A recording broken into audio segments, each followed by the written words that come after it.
আজকে আমরা মন্দারমণি যাব, তাই আমরা বেরিয়ে পড়েছি আদিকে নিয়ে সবাই মিলে মন্দারমণি যাব বলে ঘুরতে। আজকে ওয়েদারটা খুব সুন্দর ছিল, সেই জন্যই ভাবলাম যে একটু ঘুরে আসি।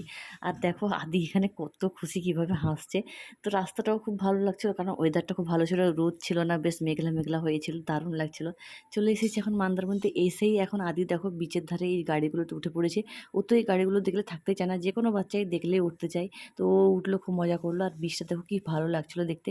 তারপর চলে এলাম খাওয়া দাওয়া করতে। এখানে আমি খেলাম ফুচকা, তারপর তোমাদের দাদাভাইও খেলো। আর তারপরে আমরা সবাই মিলে খেলাম মাছ ভাজা। এখানে মাছ ভাজা এখানে ফেমাস, এখানে খেতেই হবে। বেশ মাছগুলো খুব টেস্টি করে, খুব সুন্দর করে ভাজা করে দেয়, বেশ ভালো লাগে। সি ফুড তো খেতে ভালোই লাগে। তো এখানে খাওয়া দাওয়া করলাম। তারপর আমি এখানে নিয়েছিলাম একটা আইসক্রিম। তো আইসক্রিম খেয়েছিলাম, খাওয়ার পর সন্ধে হয়ে গেছিলো। সন্ধে হয়ে যাওয়ার জন্য আমরা তাড়াতাড়ি করে বাড়ি চলে এসেছিলাম।